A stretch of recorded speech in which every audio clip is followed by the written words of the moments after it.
본문의 말씀을 가지고 하나님이 보내는 선물이라는 제목으로 함께 은혜 나누겠습니다. 여러분 혹시 구봉서라고 들어보셨어요? 구봉서? 네, 어른들만 고개 끄덕거리네.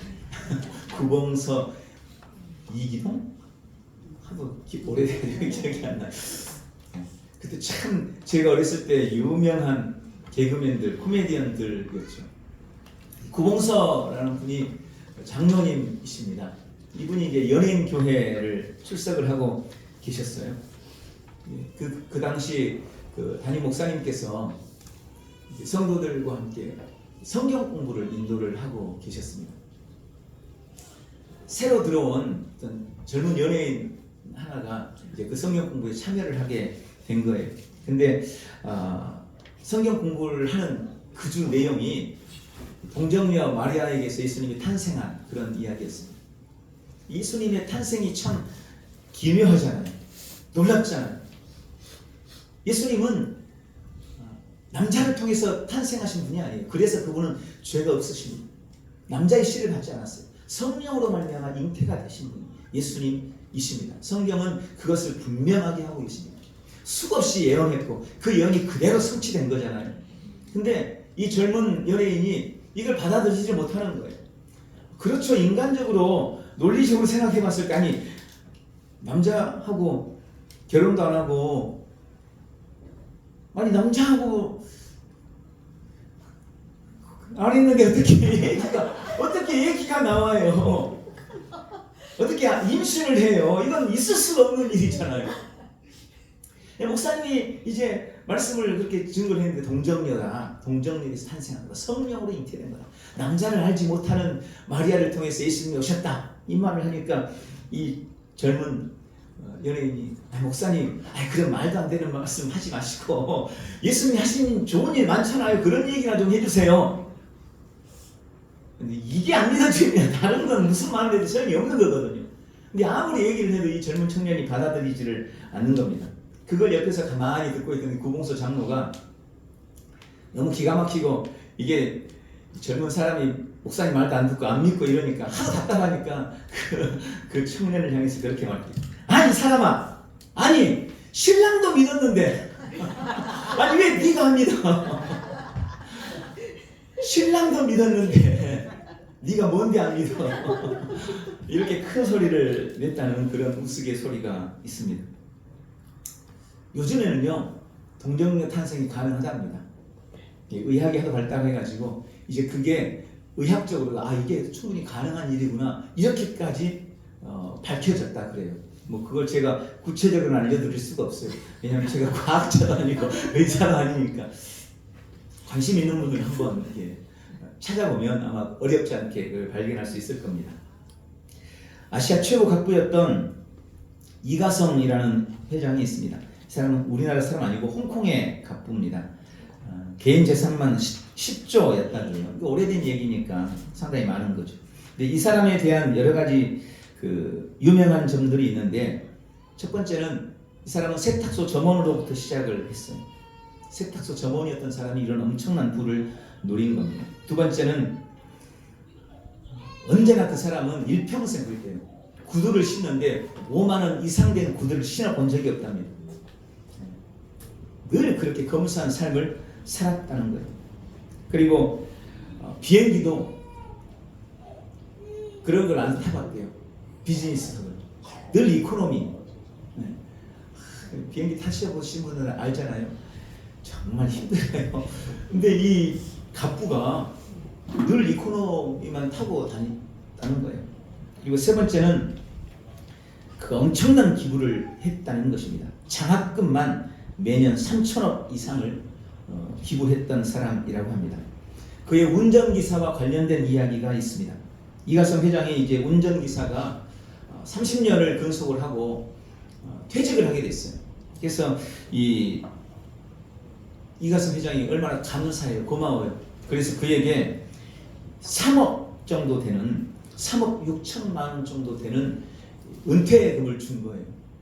그동안 날 태우고 다니느라고 수고했네 이러면서 3억 이상 되는 은퇴금을 준 거예요.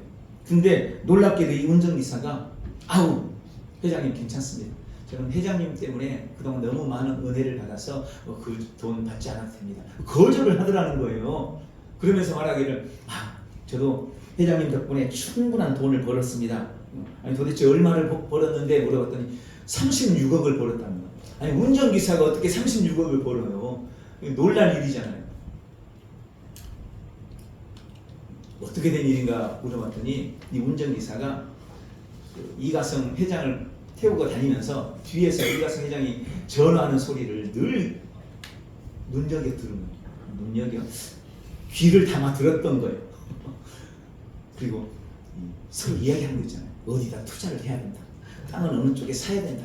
이런 이야기들을 뒤에서 들을 때마다 기억을 해놨다가 돈이 많지는 않지만 그때 당시 월급을 한 300만 원 정도 받았다고 해요. 그걸 갖다가 투자를 하고 자기 할 수 있는 한 회장이 뒤에서 전화하면서 통화했던 그 주식, 그 땅 여기다가 짜투리를 조금씩 산 거예요. 근데 그게 무려 36억이 자산이 되었다는 것입니다. 인생은요 누구를 만나느냐에 따라서 그 운명이 완전히 바뀝니다. 내가 아무리 잘나고 좋아도 내 옆에 늘 이상한 사람만 쫓아다니고 나쁜 사람만 따라다니고 내가 그런 사람들과 가까이 하면 어쩔 수 없어요. 누굴 가까이 하면 시커매질 수밖에 없는 거죠.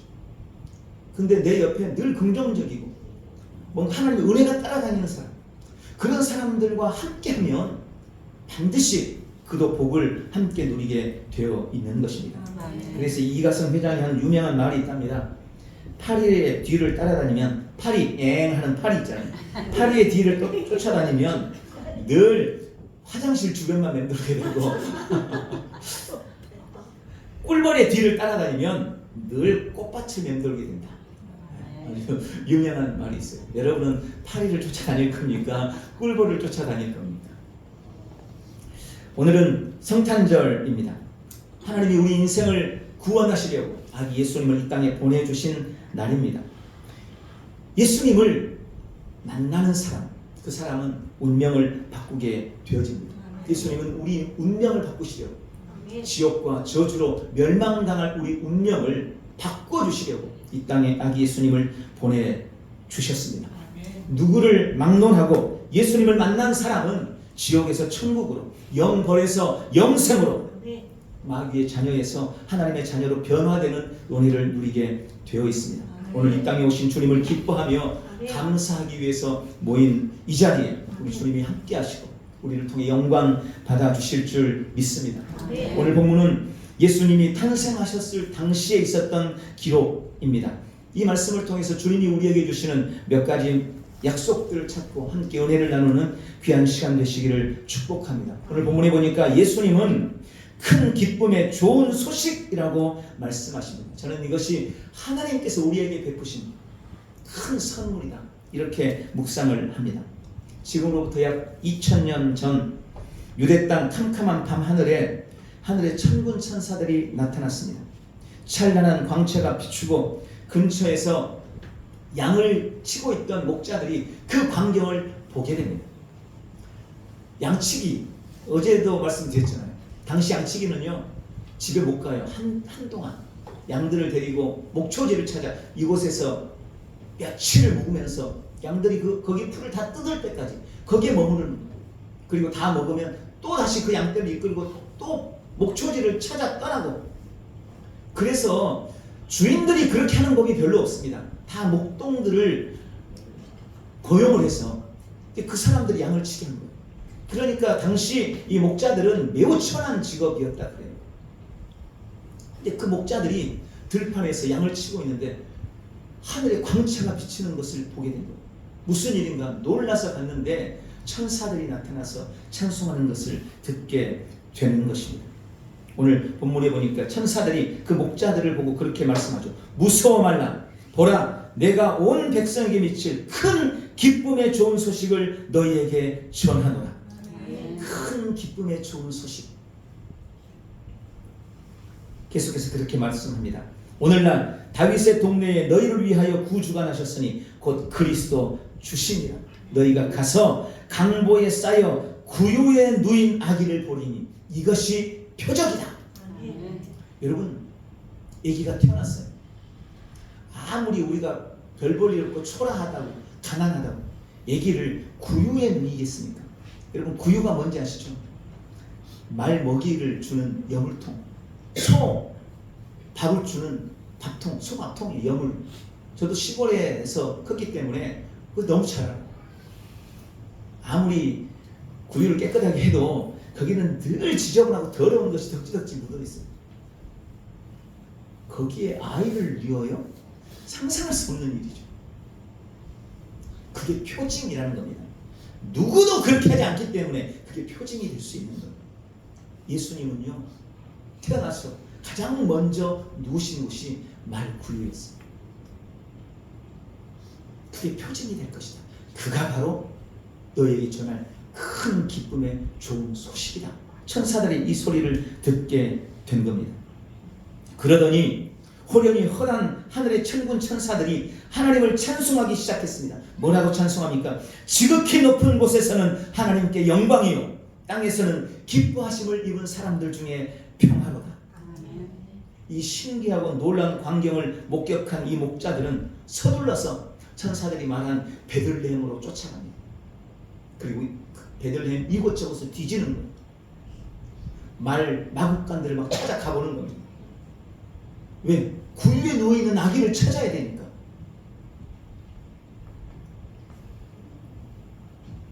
그리고 어느 초라한 마국간 말구유에 실제로 누워있는 아기 예수를 목자들이 만나게 되는 겁니다. 본문 2장 10절에 천사들이 온 백성에게 미칠 큰 기쁨의 좋은 소식이라고 말씀하셨는데 그 주인공이 지금 말구유에 누워 있었던 것입니다.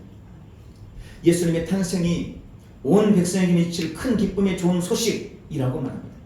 여러분, 사람들은 이 땅을 살아가면서 늘 좋은 소식을 기다립니다. 합격했다는 소식, 승진했다는 소식, 그렇죠? 붙었다는 소식, 올랐다는 소식, 잘 되기를 바라는 좋은 소식들. 저는 우리 성도들의 삶에 매일매일 그런 좋은 소식들이 들려지기를 바랍니다. 그런데요, 나에게는 좋은 소식인데 누군가에게는 나쁜 소식일 수 있어요. 우리가 받는 기쁨의 소식이라는 것이 대부분 그렇습니다. 생각해 보세요. 누군가가 합격했어요. 그럼 누군가는 불합격했다는 소리거든요. 누군가는 승진했어요. 그럼 누군가는 승진하지 못했다는 소리거든요. 누군가는 올랐다면 누군가는 떨어지는 거예요. 그래서 나에게 좋은 소식이라고 그게 모든 사람에게 미치는 큰 기쁨의 좋은 소식은 아닌 겁니다. 그런데 예수 그리스도의 오심, 그리스도의 탄생은 모든 세상, 온 세상에 미칠 큰 기쁨의 좋은 소식이라고 말씀하십니다. 국적과 인종을 초월해서, 시대와 성별을 초월해서, 문화와 역사를 불문하고 모두에게 미치는 좋은 소식. 미국인, 일본인, 심지어 북한인, 불교인, 이슬람, 힌두교, 신천지, 심지어 이만희에게까지 예수님이 오신 소식은 기쁨의 소식인 거예요. 그래서 복음인 것입니다. 예수님은 우리에게 큰 기쁨의 좋은 소식으로 이 땅에 오셨습니다. 그것이 우리에게 부어주신 하나님의 놀라운 선물입니다. 그러면 왜 예수님이 큰 기쁨의 좋은 소식일까요? 저는 그것을 몇 가지로 묵상을 합니다. 첫 번째, 예수님이 우리를 구원하시기 위해서 이 땅에 오셨기 때문입니다. 마태복음 1장 21절에 보면 아들을 낳으리니 이름을 예수라 하라. 그가 자기 백성을 저희 죄에서 구원할 자이십니다. 예수님은요, 그 이름 자체가 구원자라는 말이에요. 우리를 구원해 주신다라는 말입니다. 첫사람 아담의 타락과 범죄로 말미암아 모든 인생에게 사망이 들어왔습니다. 누구도 죄가 주는 저주를 피할 수가 없었습니다. 그런 끔찍한 죄의 죽음, 죄의 저주, 죽음과 지옥의 저주에서 우리를 건지시려고 하나님이 예수 그리스도를 이 땅에 보내주시는 것입니다. 그 일을 위해서 하나님이 육신을 입고 이 땅에 오시는 것입니다. 그리고 그분은 십자가와 부활을 통하여서 우리를 모든 죄로부터, 모든 저주로부터, 지옥으로부터, 죽음으로부터 건져 주셨습니다.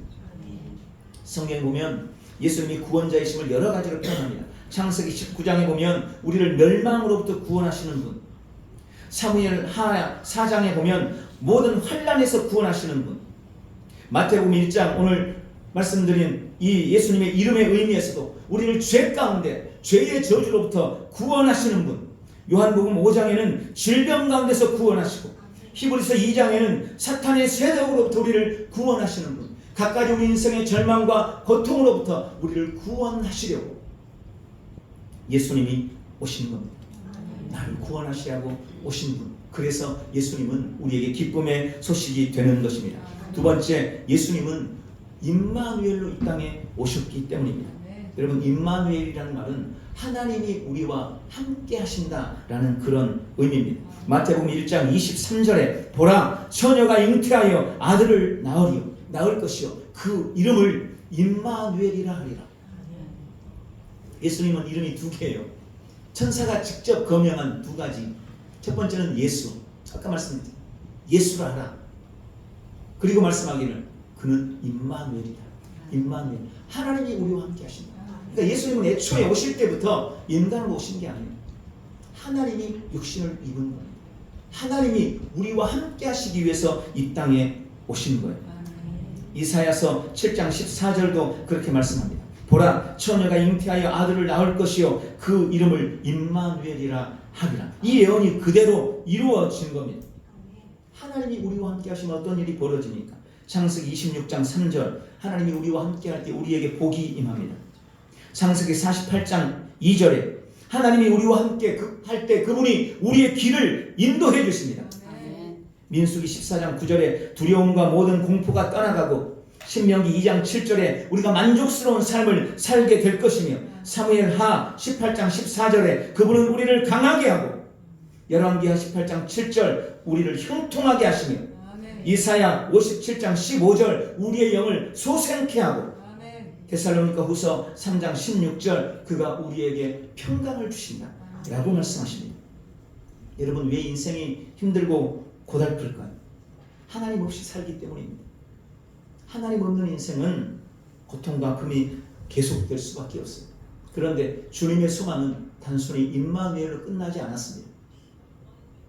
우리와 함께 하시기 위해 오신 주님은 그 임마누엘을 완벽하게 이루셨는데 어떻게 이루셨느냐? 그분이 내 안에 계심으로 완전히 이루셨습니다.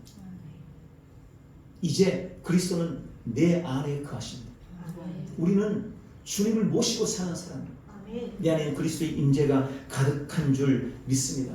내 안에 살아계신 그리스도, 이것이 하나님께서 우리에게 주신 최고의 선물임을 믿으시기 바랍니다. 세 번째, 예수님은 우리의 기쁨이 되셨기 때문에 좋은 소식인 것입니다. 누가복음 2장 10절에 천사가 이르되 무서워하지 말라, 보라 내가 온 백성에게 미칠 큰 기쁨의 소식을 너에게 전한다. 큰 기쁨의 소식.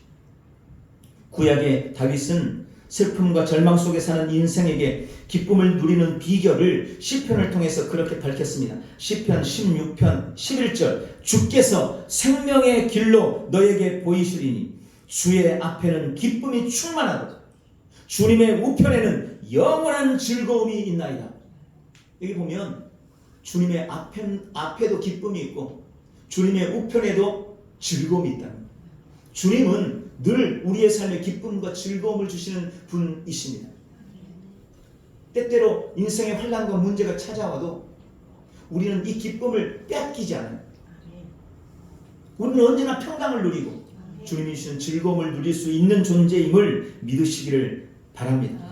하나님을 믿고 그리스도를 믿고 성경 말씀을 믿고 진리 가운데 거할 때 세상이 알지 못하는 샘솟는 기쁨을 우리는 우리의 삶에서 경험하게 될 것입니다. 예수님께서도 요한복음 15장 11절에 그렇게 말씀하셨어요. 내 기쁨이 너희 안에 있어서 너희 기쁨을 충만하게 하기 위함이다. 아멘. 우리가 누리는 이 기쁨은 주님의 기쁨이 내 안에 들어왔어요. 그래서 우리는 환경이나 상황이나 현실을 초월하고 극복하는 기쁨을 가지게 된 것입니다.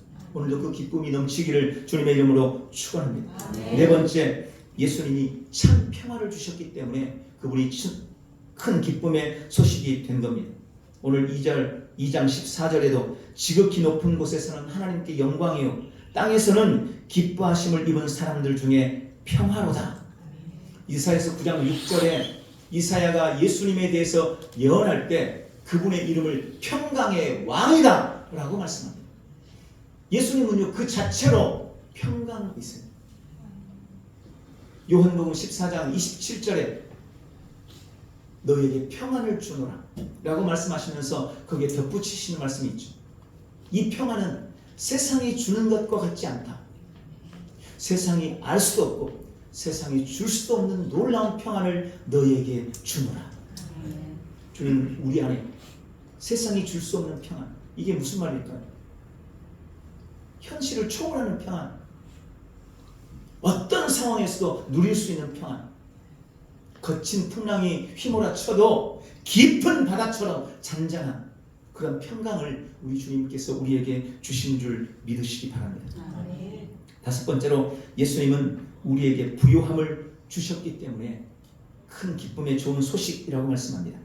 고린도후서 8장 9절에 우리 주 예수 그리스도의 은혜를 너희가 알거니와 부요하신 자로서 너희를 위하여 가난하게 되심은 그의 가난함을 인하여 너희로 부요케 하려 하심이니라. 여러분, 예수님은 가난한 자로 이 땅에 왔습니다. 그런데 그 가난함의 이유가 우리를 부요케 하기 위함이라고 말씀하십니다. 야고보서 2장 5절에 하나님이 세상에 대하여는 가난한 자들을 택해서 믿음에 부요하게 하시고 또 자기를 사랑하는 자들에게 약속하신 나라를 유업으로 받게 하셨느니라. 우리는 이미 하늘의 유업을 받은 자임을 믿으시기 바랍니다. 그리스도가 우리를 위해서 바로 그 일을 이루신 것입니다. 그 외에도 우리가 누리고 있는 이 놀라운 은혜를 우리가 나는 누구인지 압니다 라고 고백할 때 우리가 고백할 수 있는 그 모든 근거들, 그걸 주시기 위해서 예수님이 이 땅에 오셨습니다. 그러므로 이제 마지막으로 주신 은혜를 삶에 누리시기를 축원합니다. 예수님은 이 땅에 하나님의 최고의 선물로 만민에게 주는 큰 기쁨의 소식으로 오셨습니다. 그런데 안타깝게도 여전히 그 놀라운 선물, 그 은혜를 누리지 못하는 사람이 너무나 많이 있습니다.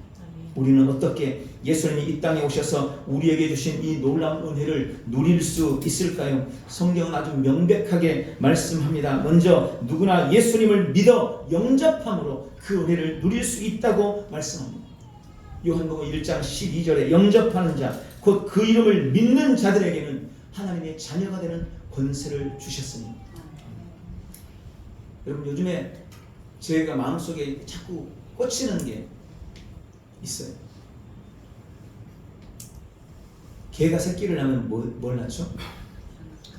강아지. 좋은 말로 강아지, 나쁜 말로 하면 개 새끼. 개는 개를 낳아요. 고양이는 고양이를 낳아요. 송아지는 송아지가 아니에요. 소는 송아지. 호랑이는 호랑이를 낳고. 요거는 불변의 법칙이에요. 갑자기 호랑이가 사자를 낳거나 뭐 개가 갑자기 고양이를 낳거나 이런 일은 벌어지지 않아요.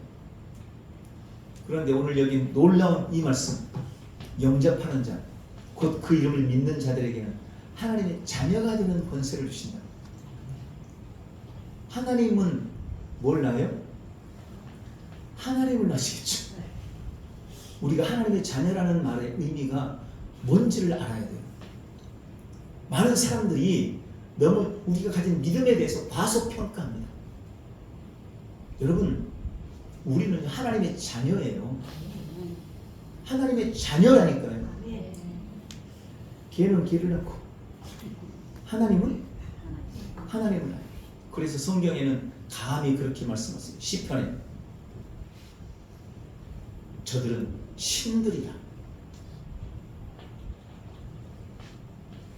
저는 이 말씀이 너무 놀랍고 제 안에서 자꾸 곱씹게 돼요.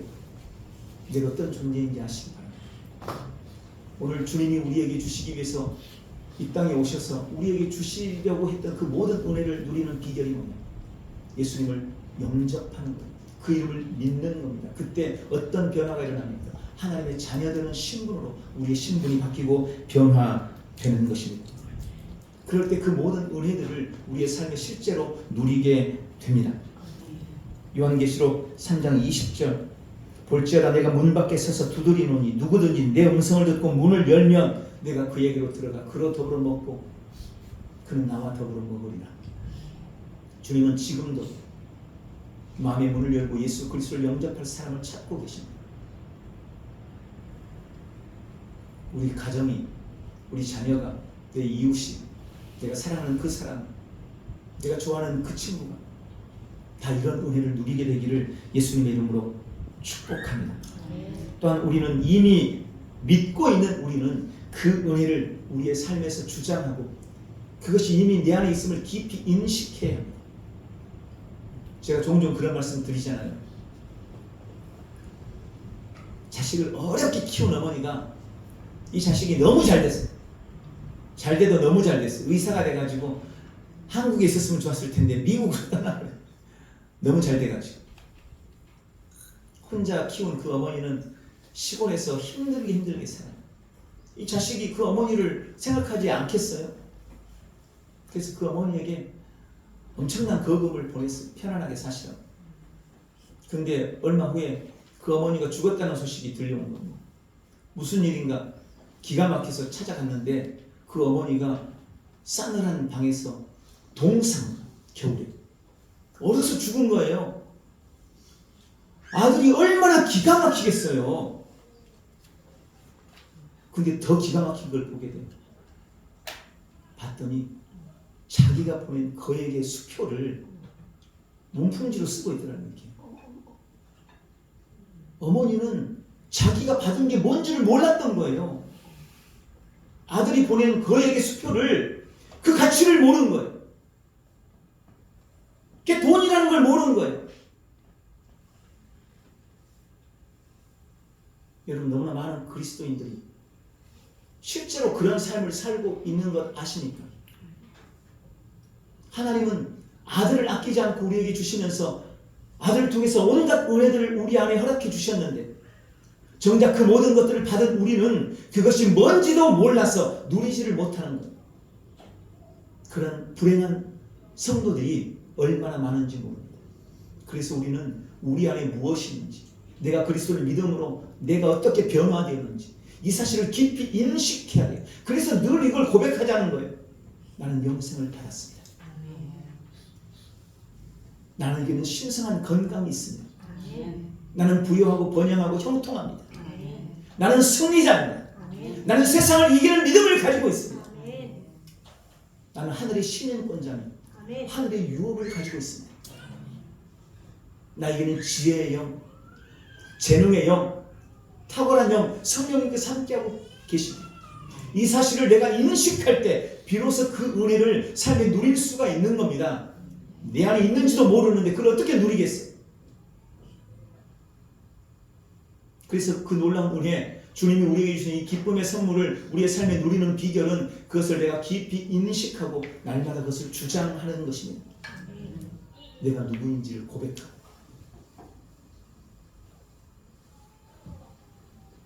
우리에게 그런 놀라운 은혜가 있기를 예수님의 이름으로 축원합니다. 오늘 말씀을 맺겠습니다. 예수님이 이 땅에 오셨습니다. 나를 위해 오셨습니다. 하나님이 육신을 입고 오셨습니다. 나를 구원해 주시려고, 나에게 영원한 생명을 주시려고, 나에게 하나님의 자녀된 권세를 주시려고, 나에게 애초에 하나님께서 허락하셨던 그 놀라운 은혜와 은총들을 회복하게 하시려고, 내가 가난하고 헐벗고 질병에 걸려서 고통당하는 것, 그것은 절대 하나님의 뜻이 아닙니다. 예수님은 그 모든 것에서 우리를 건져주시려고 이 땅에 오시는 것입니다. 오늘 이 사실을 깊이 인식하고 깨닫고 삶의 자리에서 하나님께서 우리에게 선물로 주신 그 놀라운 은혜들을 누려나가는 복되고 귀한 성도들 다 되시기를 바랍니다. 오늘 귀한 성탄절이 오직 예수님만 주인공 되고 오직 예수님만 축하받으시고 아멘. 오직 예수님만 영광 받으시는 은혜의 날 되시기를 예수님의 이름으로 축원합니다. 아멘. 기도하겠습니다. 전능하신 주님, 이 땅에 우리 하나님이 보내주신 최고의 선물 예수 그리스도를 인해 감사합니다. 아멘. 오늘 말씀을 통해 주님이 오셔서 우리에게 베푸신 그 놀라운 은혜들을 다시 한번 깨닫습니다. 내가 예수님을 믿음으로 영접함으로 그리고 내 안에 있는 것들을 인식하고 그것들을 주장함으로 우리는 이 땅에서 하나님이 우리에게 주신 놀라운 은혜와 특별한 선물을 누릴 수 있습니다. 오늘 믿음으로 그것을 결단하오니 함께하여 주옵시고 우리 엘더전에 속한 모든 성도들이 날마다 그 은혜를 누리는 승리의 삶을 살아내도록 축복해 주시옵소서. 예수님의 이름으로 기도합니다. 아멘. 우리 다 같이 일어나셔